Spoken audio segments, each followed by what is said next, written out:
Hello student, welcome to my channel AECLASSES. আজি ভিডিওত আমি chapter 3.2 5 number অংক কেটা আমি কৰি দেখুৱাই দিম। আগৰ ভিডিওত আমি 4 নম্বৰলৈকে কমপ্লিট কৰিছো। সো 5 নম্বৰ ইয়াতে এন্টিলগৰ মান দি আছে। এন্টিলগ 1.16080 ইকুয়াল 144.84 দি আছে। ইয়াতে কৈছে যে এন্টিলগৰ মান যিখিনি ইয়াতে দি আছে সাৰ্থক অংক কেটা একে থাকিব 14484 একে থাকিব, কিন্তু ইয়াতে দশমিক বিন্দুৰ স্থানটো ভুল কৰি দিয়া হৈছে, হেতু আমাক শুদ্ধকে লিখিব লাগে। এতিয়া আমি কেনেকৈ বাহিৰ কৰিম? এন্টিলগ 1.160 যিখিনি দি আছে 1.16080 ইয়াতে আমি পূৰ্ণক আৰু অংশক বেলেগ কৰিলে 1.016080 লিখিব পাৰো। গতিকে ইয়াতে পূৰ্ণ কিমান আছে? পূৰ্ণক আছে 1 আৰু এইখিনি কিমান অংশক? ইয়াতে অংশকৰ দৰকাৰ নাই। পূৰ্ণক যেহেতু 1 আছে অৰ্থাৎ এন্টিলগৰ মান যিখিনি আছে পূৰ্ণক যেটো পূৰ্ণক ওলাব ইয়াৰ লগত আমি 1 যোগ কৰিম। ইয়াতে 1 ওলাইছে, 1 ৰ লগত 1 যোগ কৰিছো, 1 ইকুয়াল 1 প্লাস 1 ইকুয়াল কিমান হৈছে 2। অৰ্থাৎ ইয়াতে এন্টিলগৰ মান যিমানখিনি দিয়া আছে 14484 এইখিনিত আমি 2 গড় পিছত দশমিক দিব লাগিব, কিন্তু ইয়াতে 3 গড় পিছত দশমিক দিছে, এইটোৱে ভুল হৈছে। গতিকে শুদ্ধ উত্তৰটো কি হ'ব? শুদ্ধ উত্তৰটো হ'ব 14.484।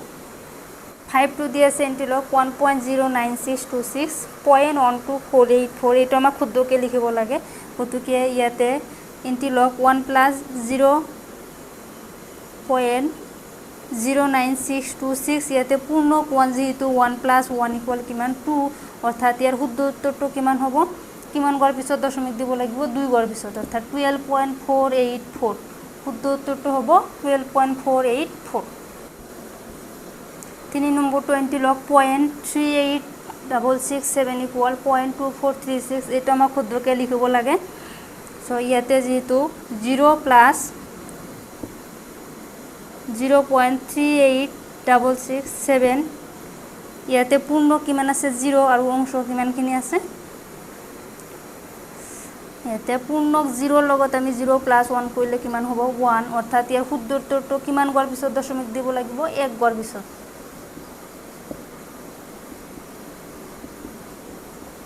শুদ্ধ উত্তৰটো হ'ব 2.436। ইয়াতে কোশ্চেন 5 এন্টিলগ 3 বাৰ 0.8927 ৰ মান 0.07812 দিয়া আছে। ইয়াতে আমাক শুদ্ধকৈ লিখিব লাগে পয়েন্ট কিমান গড় পিছত আহিব।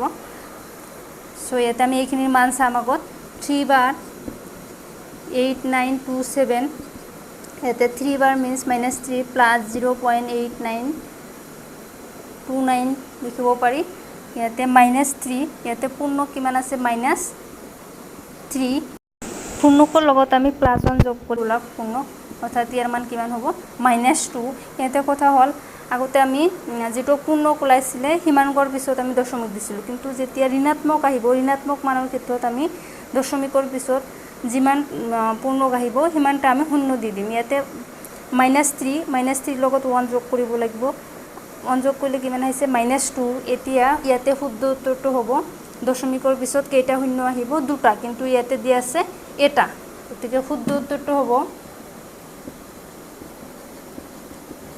0.007812। -37192 ইকুয়াল কিমান দিয়া আছে 19090। ইয়াতে আমাক কিমান দিয়া আছে -3 এইখিনি 7192। ইয়াৰ পৰা আমি পিছৰ লাইনটো লিখিব পাৰোঁ -307192, কিন্তু অংশক যেহেতু ঋণাত্মক হ'ব নোৱাৰে গতিকে এইটো পূৰ্ণক নহয়। ইয়াতে অংশকটো ধনাত্মক কৰি -3 -1 প্লাস 1 কৰিছোঁ 0.7192, অৰ্থাৎ ইয়াতে -4 প্লাস 1.7192 বাদ দিলে কৰি দেখুৱাই দিছোঁ। ইয়াতে 7192 ইয়াৰ পৰা বিয়োগ কৰিলে কিমান আহিব 8092 0 অৰ্থাৎ ইয়াতে মান আহিব 2908 ইয়াতে পূৰ্ণ কিমান আহিছে -4 অৰ্থাৎ -4 + 1 = কিমান -3 ইয়াতে এতিয়া 1.9090 দিয়া আছে ইয়াতে ভুলকে দিয়া আছে গতিকে -3 যেটো আহিছে ইয়াতে দশমিকৰ পিছত তিনিটা শূন্য দিব লাগিব 3 তাৰ পিছত 19090 এটো কি হ'ব শুদ্ধ